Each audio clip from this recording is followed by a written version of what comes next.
Moses gulped. His hands were shaking, his knees were knocking, and his teeth were chattering. By his side stood his brother Aaron, and in front of both of them were the huge wooden doors of the throne room. As they watched, the doors began to swing slowly open, and there, sitting on a golden throne, surrounded by servants and guards and advisors and magicians, was Pharaoh, the king of Egypt. "Bow before Pharaoh," commanded one of the servants. Moses and Aaron bowed and then walked towards the throne. Pharaoh looked at them as if they were something nasty that he had stood in. "Speak," he ordered, and they spoke. They told Pharaoh what God had said to Moses from the burning bush. "Let my people go." "Who is this God of yours that I should listen to him?" demanded Pharaoh. "Why should I let my slaves go free? Now go away and tell your people to get back to work." So Moses and Aaron left, and Pharaoh made the Israelites work harder than ever before. But God said to Moses, "Go to Pharaoh again. Tell him to let my people go. He will refuse, and then you will see what I will do to him." God was right. When Moses and Aaron went back to Pharaoh and told him to let the people go, he refused. Now it was war. God told Moses to hold out his shepherd's staff, and the battle began. First, God turned all of the water in Egypt to blood, but Pharaoh turned up his nose and pretended he didn't care. Then God made frogs leap from the river Nile and hop all over the land. Pharaoh told Moses that the Israelites could leave, but as soon as the frogs were gone, he changed his mind. God struck again, sending swarms of gnats and flies that covered the Egyptians. Again Pharaoh said the Israelites could leave, and again he changed his mind. So God turned up the heat. He killed every cow in Egypt, except for the ones belonging to the Israelites. Then he covered the Egyptians in horrible, itchy boils, and sent a storm of hail and thunder and lightning, bigger than any storm that had ever been seen in Egypt. Still, Pharaoh would not let God's people go. So God sent a cloud of locusts that ate up all of the crops in the fields, and he plunged Egypt into darkness. Nobody could see a thing for 3 days, except that the Israelites lived. But still Pharaoh would not let God's people go. It was time for a knockout blow.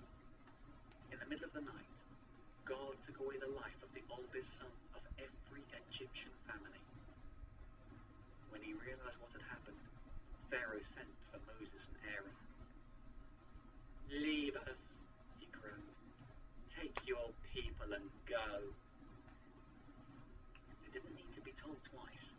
Even though it was still dark, Moses and Aaron gathered together the people, and the Israelites marched out of Egypt like an army. They marched for 3 days until they reached the shores of the Red Sea, and there they set up camp, but still they weren't safe. It was the middle of the night when someone raised the alarm. An army had been seen in the distance heading straight for them.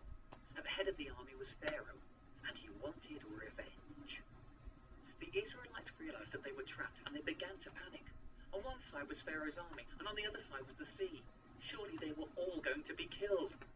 Then God spoke to Moses. "Tell the people to get moving. Use your shepherd's staff. Hold it out over the water, and the path will open up through the sea." So Moses walked towards the edge of the water until the waves were lapping at his feet. Then he held out his staff over the sea. The staff began to shake, slowly at first, and then faster and stronger, so that Moses had to hang on to it with both hands. Suddenly an invisible force seemed to explode from the staff, and Moses felt as if he were standing in the middle of a hurricane. As the wind whirled around, he saw the water in front of him begin to split in two. The water rose up and up on each side of him, until there was a mountain of sea to his left, and another to his right, and a valley of dry ground stretching out in front of him. Moses looked back at the people and called out, "Quickly, go, trust God and cross the sea now." The Israelites were still afraid, but Pharaoh's army was getting closer and closer. At first, just a few people were brave enough to step between the walls of water, but then more and more followed, and soon all the Israelites were charging across the Red Sea.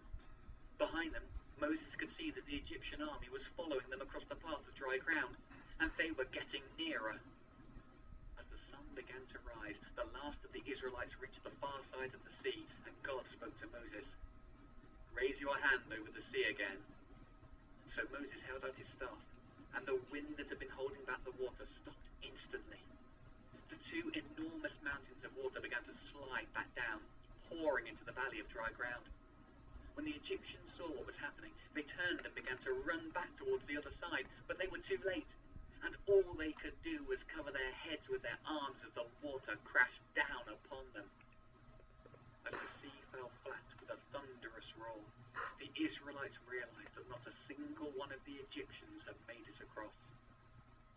God had rescued his people from Egypt once and for all. They were free at last. The question was, where were they going?